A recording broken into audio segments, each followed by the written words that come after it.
Let's take a look at quadratic equations. And first thing we'll take a look at is the zero factor property. Quadratic means x squared. So somewhere in your problem you have an x squared.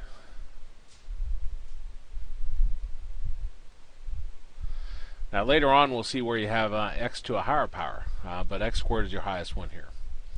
Okay, this says if you have something times something else equal to 0. And that's pretty vague, something times something else, but it really is that way. It can be a monomial times a binomial times a trinomial. You just have a product of some sort. Then you can set each factor equal to 0. If we have p times q equals 0, then we set p equal to 0, and we set q equal to 0. So let's take a look at our first problem here. We got x squared minus 7x minus 30 equal to 0. Now this has got different names in different books. I like this name the best. Zero factor property. It tells you exactly what to do. 0 says get 0 on one side. Well, we have 0 on one side in this problem. Factor. Well, that says factor the other side. This one is the PSD method. X squared x, no number in front of our x squared. So this factors as x minus 10 times x plus 3 equal to 0. And the zero factor property says if you get 0 on one side and you factor the other side, you can set each factor equal to 0. So I'll set x minus 10 equal to 0 and x plus 3 equal to 0. And then you can solve these. So I take negative 10 over, becomes a positive 10. Take the 3 over, and it becomes a negative 3. And those will be my two answers.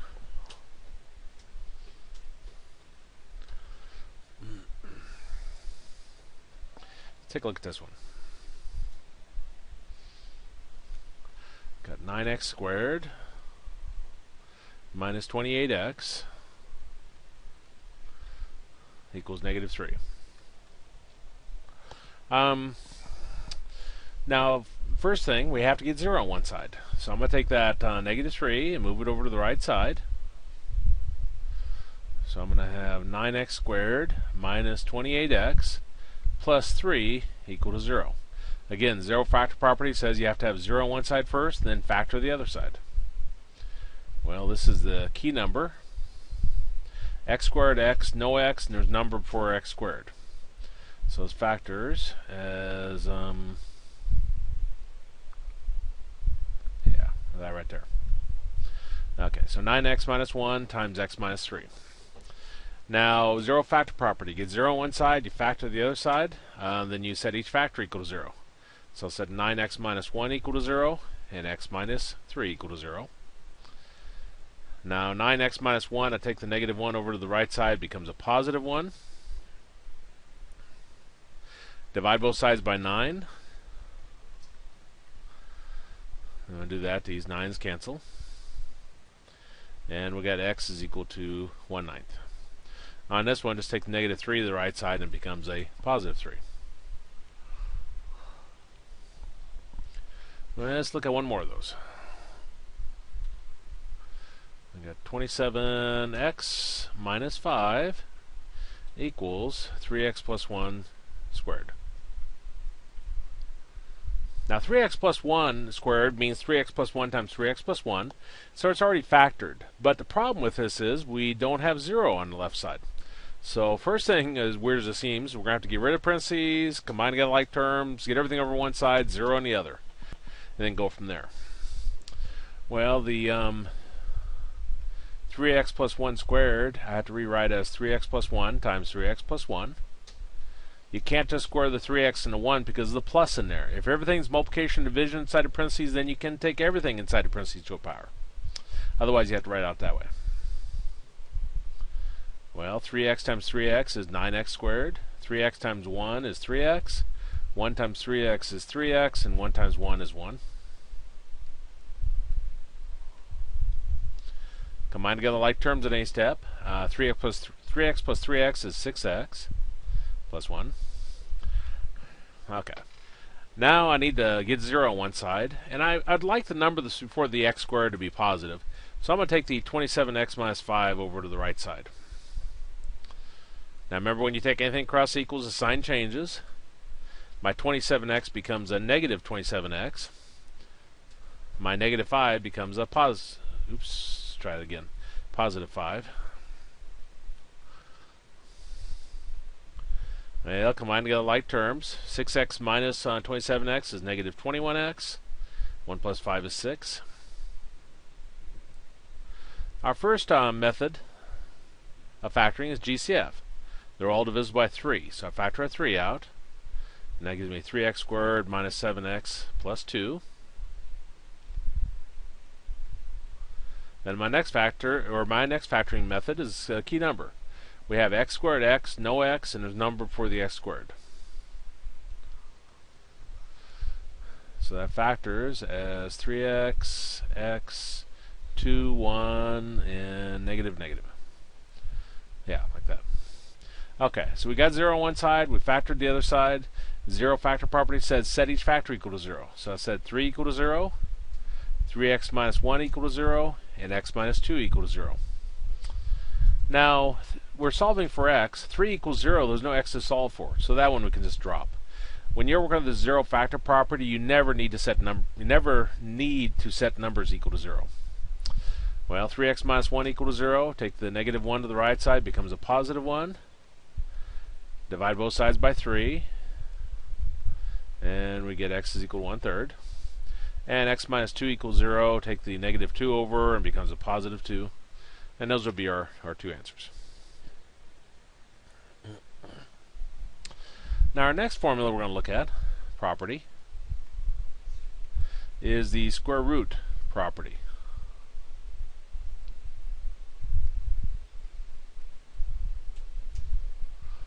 And this says if you got something squared equal to something else. For example, if p squared is equal to q, then you'll drop off your squared and you'll put a plus or minus square root around the other side. Now it really is as vague as what I just said. You can have anything, just as long as the entire left side squared, or right side, wherever you have the squared, just as long as the entire side squared equal to the other side. Drop the squared off, put a plus or minus square root on the other side. Let's look at this one. We got 5x squared minus 1 equals 44. Now the entire left side has to be squared.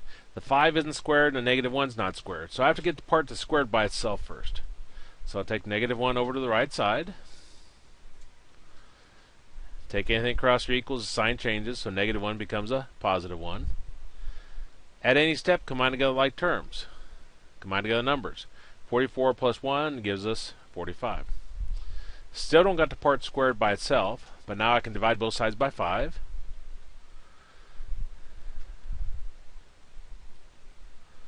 And those 5's cancel. And we got x squared is equal to 45 divided by 5 is 9. Well, now we can use our square root property. The part that's squared is by itself. So we'll drop off our squared, and we'll put a plus or minus square root around the other side.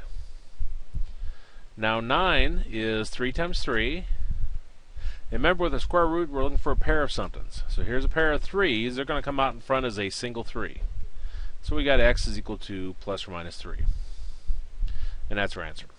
Now if you're not used to that notation, what that means is it means x is equal to negative 3 and x is equal to positive 3. We don't usually split them apart like that unless it'll actually simplify further. The plus or minus 3 is the best form. Let's look at one more before I save that page. Okay, so we got x minus 5 squared equals negative 16. Now notice the entire left side squared, so it's already in perfect form. Square root property says you drop off your squared and you put a plus or minus square root around the other side. Well, no matter where you are in math, if you can simplify your radicals, do that before you go on. On the right side, negative 16 is negative 1 times 4 times 4. Remember, for a square root, we're looking for a pair of numbers. Or pair of somethings. Here's a pair of 4's. So that's going to come out as a single 4. And here's a negative 1. That'll come out as an I. So we're going to have x minus 5 is equal to plus or minus 4i. Solving for x, I take negative 5 to the right side,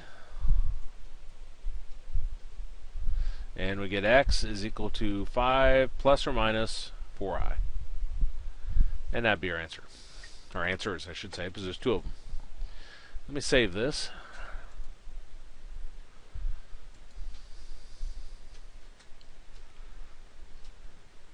And there it is, quadratic equations, page 1.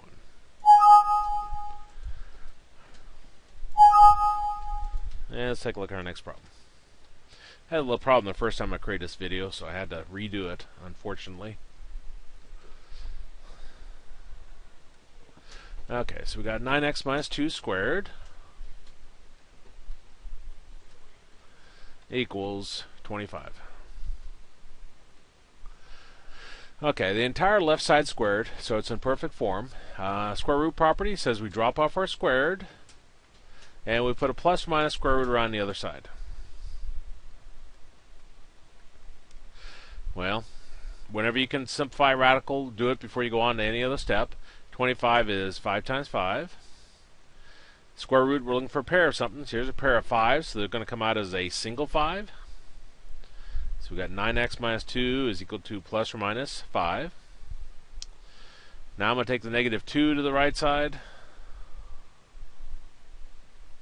So we got 9x is equal to 2 plus or minus 5. Then we'll divide both sides by 9.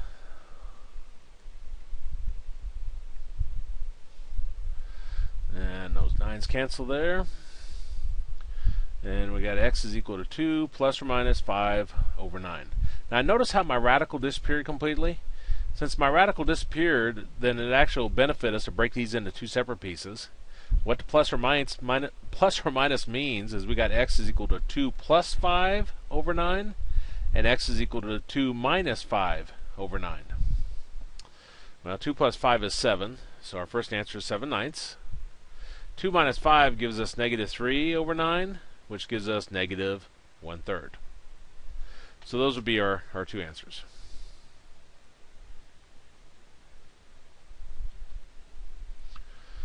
Let's look at one more.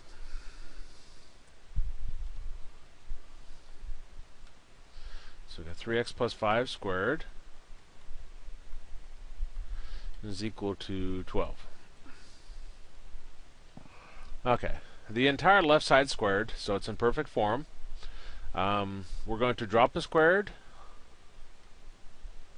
and we'll put a plus or minus square root on the other side. Again, at any step, simplify your radicals. 12 is 2 times 2 times 3. Again, with square roots, we're looking for a pair of somethings. Here's a pair of 2's, so that's going to come out in front as a single 2. So we got 3x plus 5 is equal to plus or minus 2 square root of 3.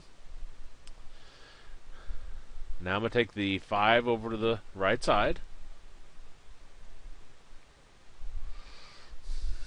And we get 3x is equal to negative 5 plus or minus 2 square root of 3. And then we'll divide both sides by 3, so we can get the x by itself. So we got negative 5 plus or minus 2 square root of 3 over 3. Those 3's cancel. And we got x is equal to negative 5 plus or minus 2 square root of 3 over 3. Now we can't simplify this any, because there's no way I can combine the negative 5 and the 2 square root of 3. So there's no benefit to splitting it apart or going any further. So that's our answer.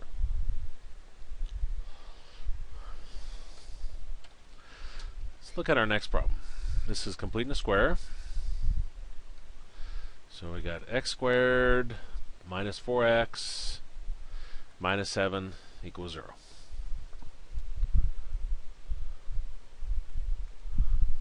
So completing the square. Our first step, divide everything by the number in front of the x squared.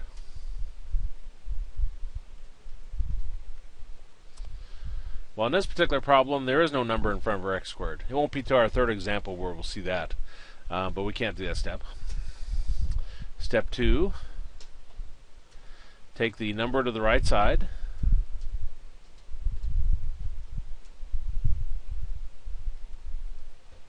When I say number, I'm talking about the constant term. So I'm going to take the negative 7 over, and it's going to become a positive 7. Step 3, take the number before the x, take the number before the x, multiply it by 1/2,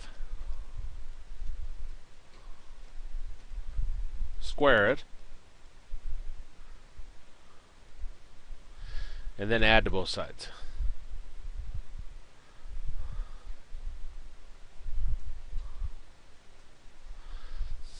You kind of do this over on the side. We're going to take the number before the x, which is negative 4. We're going to multiply it times 1/2, and we're going to square it. It's always times 1/2, and it's always squared. Well, negative 4 times 1/2 is negative 2, and negative 2 squared gives us a positive 4. And we'll add that to both sides. So I got x squared minus 4x plus 4 equals 7 plus 4. Which gives us x squared minus 4x plus 4 equals 11.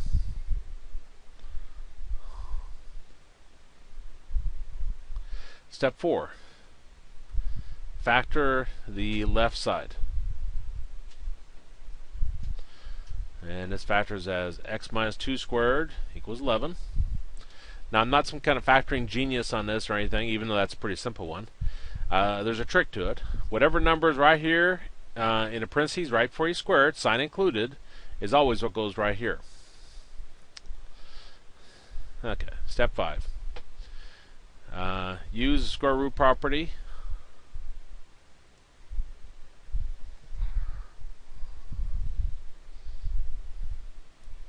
to solve for x. Okay, square root property says we drop off our squared and we put a plus or minus square root around the other side. Well, in this case, I'll take negative 2 over, it becomes a positive 2, so we got 2 plus or minus square root of 11. And that's our answer.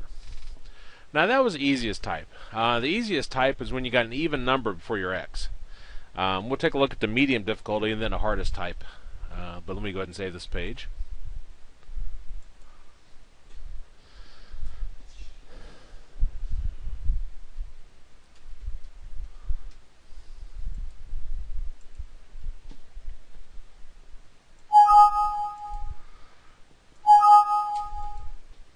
There we go. Okay, so let's look at the next one.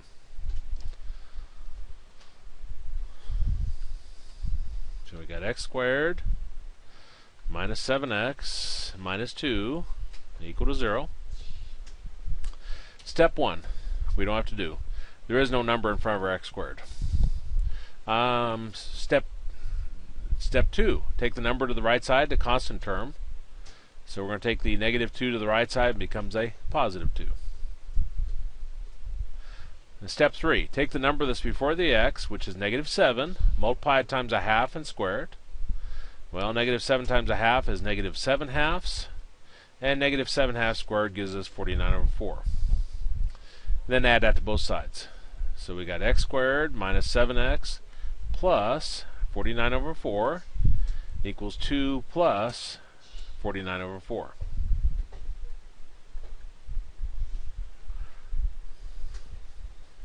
Now that's a mixed number on the right side. So we'll take 2 times 4, which is 8, and then we'll add the 49, which gives us 57 over 4. Step 4, factor the left side. This might be kind of hard to factor if I didn't remember the little trick. This would be x minus 7/2 squared equals 57 over 4. Again, whatever number's right here, right before you square it, sign included, is what goes right here. And step 5, use the square root property to solve for x. So we're going to drop our squared,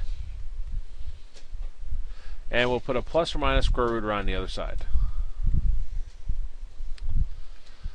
Well, from intermediate algebra, algebra 2, we had where we can't have a fraction inside of a square root, but we have a property where we can split it up into square root of the top over square root of the bottom, which doesn't help us any because we said we can't have a square root downstairs in the denominator. But in this particular problem, this works out really nice. The square root of 4 is 2. Now take negative 7/2 over, it becomes a positive 7/2, plus or minus square root of 57 over 2. 57 doesn't simplify. It's divisible by 3, and I think it's 3 times 19. But simplified form means get a single fraction if you can. So I'm going to put top parts together. So I got 7 plus or minus square root of 57 all over 2. And that's our answer.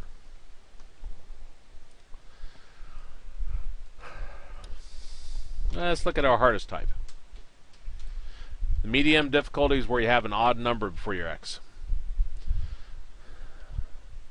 Okay, so we got 7x squared minus 3x minus 2 equal to 0. Well, this particular one we'll have to do step 1 on. Divide everything by the number in front of your x squared. So we're going to divide everything by 7. Even to 0 on the right side. Well, these 7's cancel. And we got x squared minus 3/7 x minus 2/7, and then 0 divided by 7 is 0. Now step 2, take the number to the right side, the constant term. So I'll take the negative 2/7 to the right side, it becomes a positive 2/7. Step 3, take the number that's before x, which is negative 3/7, multiply it times a half, and it's squared. It's always times a half, it's always squared.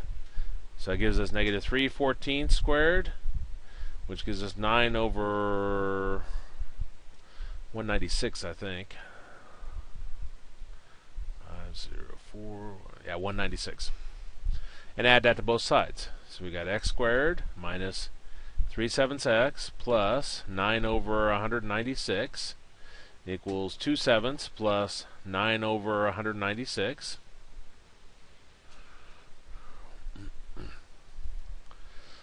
This gives us x squared minus 3/7 x plus 9 over 196 equals, and 7 and 196 have a least common denominator of 196. So I'll rewrite them with the same denominator. Now this one's 9. Here I multiplied this by 28. So multiply the top part by 28. So 2 times 28. So I got x squared minus 3/7 x plus 9 over 196, and that gives us 56 over 196 plus 9 over 196.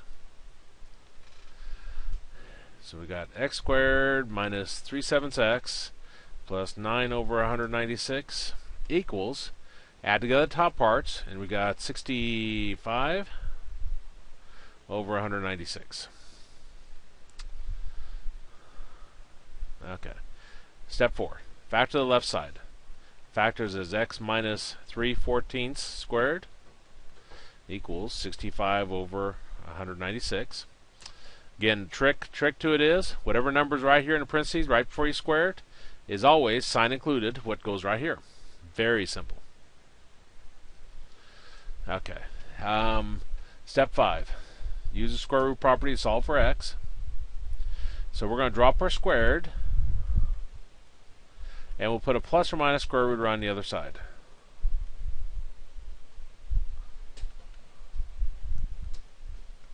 Well, we can't have a fraction inside of a square root, so we'll split it up, put a square root around top, and a square root around the bottom.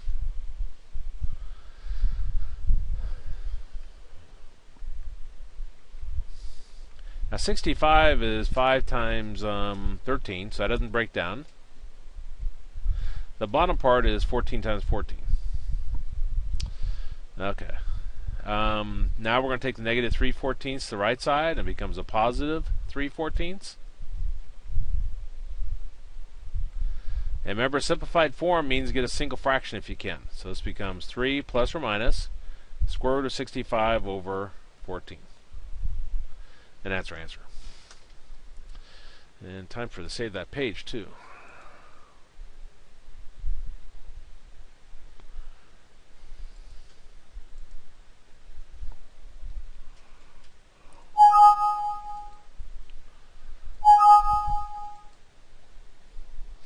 Okay, that was our last completing a square. The next item is the quadratic formula, which we'll look at this example here in a minute, but let's take a look. I'm going to start out with a quadratic. ax squared plus bx plus c equal to 0. And we want to solve for x. A, b, and c can be any numbers. Well, I'm going to use my completing a square. Our first step is to divide everything by the number in front of your x squared. So we'll divide everything by a. So a divided by a, b divided by a, with an x to the side, c divided by a, and 0 divided by a. Now those a's cancel. Now we got x squared plus b over a x plus c over a, and 0 divided by a is 0. A lot of times in class I don't have time to show this, but on the video I do. Step 2, take the number, the constant term to the right side. So I'm going to take the c over a to the right side. So we got x squared plus b over ax is equal to negative c over a. Step 3, take the number before your x, which is b over a, multiply it times a half, and squared. It's always times a half, it's always squared. So that gives us b over 2a squared. Square the top part, and I get b squared. Square the bottom part. 2 squared is 4. A to the second power is a squared. We're going to add that to both sides. So I got x squared plus b over ax plus b squared over 4a squared equals negative c over a plus b squared over 4a squared. So we got x squared plus b over ax plus b squared over 4a squared. On the right side, we want to get a common denominator, which would be 4a squared. Now, the second fraction already has that, so we're fine there. The first one, we multiply the bottom part by 4a, so we have to multiply the top part by 4a. So that gives us negative 4ac.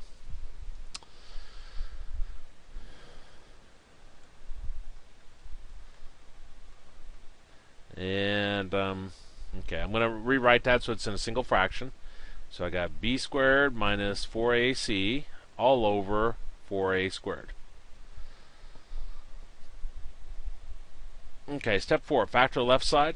This factors as x plus b over 2a squared equals b squared minus 4ac all over 4a squared. Again, whatever number is right here, or whatever number, and these, of course I know these are variables, but whatever number is right there, right before a squared, is always what goes right here.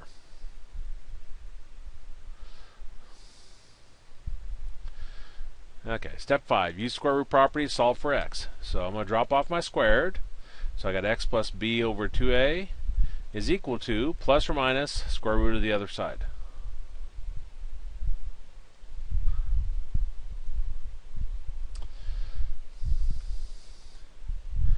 Now we can't have a fraction inside of a square root, so I'll split it up, put a square root on top, and square root around the bottom.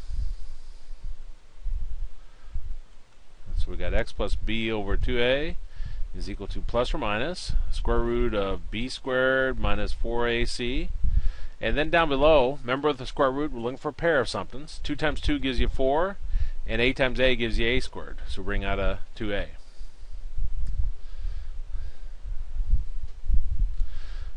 Well, I'm going to bring my b over 2a to the right side. Becomes a negative b over 2a. Plus or minus square root of b squared minus 4ac all over 2a.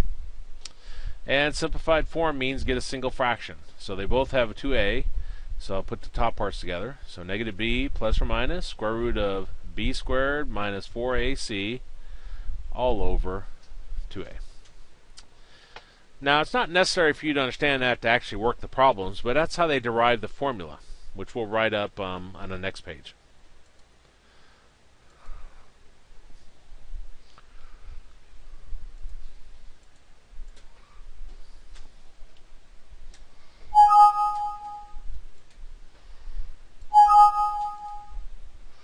And time for my tablet to blow up, so let me bring that back up. There we go. Okay, quadratic formula.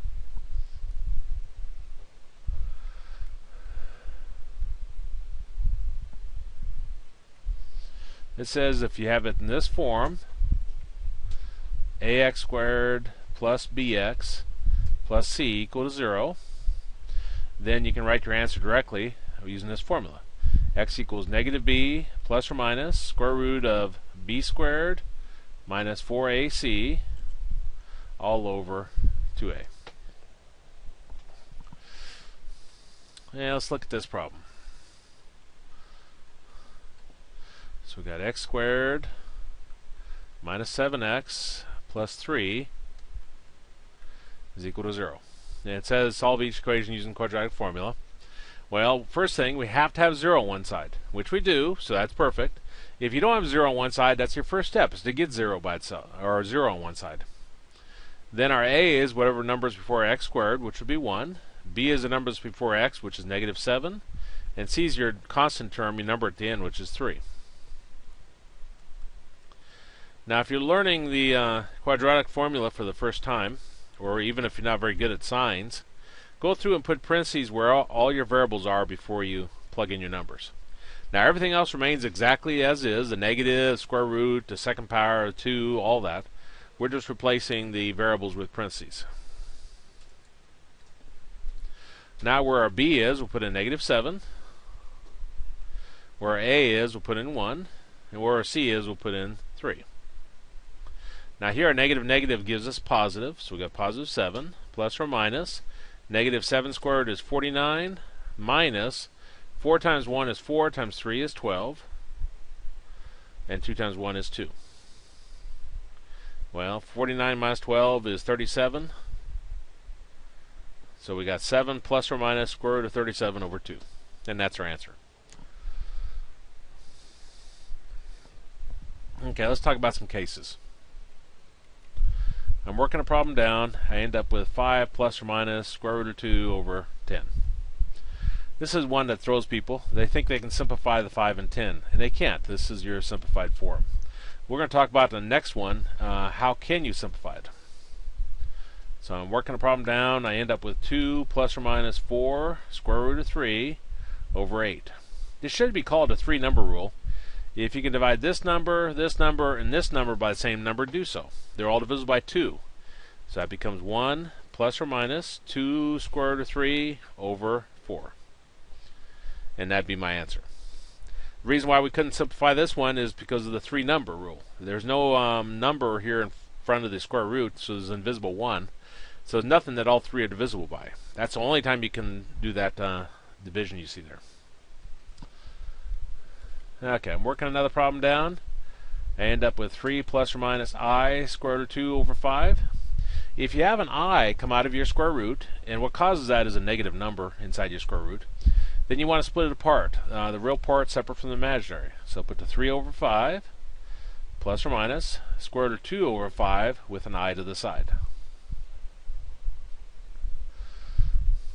Now another's kind of simplifying. You're going down, and all of a sudden your square root disappears on the right side of the plus or minus. Well, if your square root disappears, then it's actually beneficial for you to split this up into a plus version and a minus version. Because that means we got 3 plus 2 over 5 and 3 minus 2 over 5. Well, 3 plus 2 is 5, so we got 5 over 5 or 1. 3 minus 2 gives us 1 over 5. So these would be our two answers. Now, if you're still left with a square root in there, it's not going to be beneficial you to split it up unless you have to because of the I. Let's talk about the discriminant.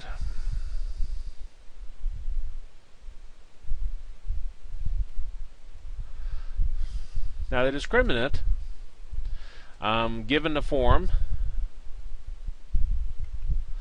ax squared plus bx plus c equal to 0, then our discriminant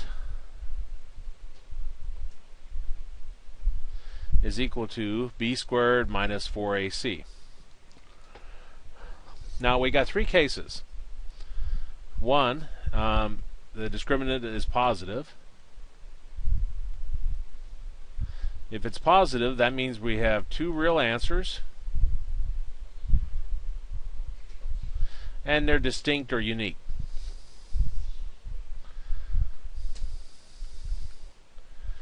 If it is negative, we have two imaginary answers. So you have your eyes pop up, and they're also distinct. They'll actually be conjugates of each other. You'll have like 3 plus I and 3 minus I. And last one, it is equal to 0. This will be one real number, one real answer, and it's going to be repeated, which means you'll have x equals 3 and x equals 3, for example. Let's take a look at our last example here. We got 3x squared plus 5x minus 8 equals 0. And it says compute the discriminant and determine number and type of solutions. Well, it's in the proper form. We have 0 on the right side, so then a is going to equal to 3, b will be 5, and c will be negative 8.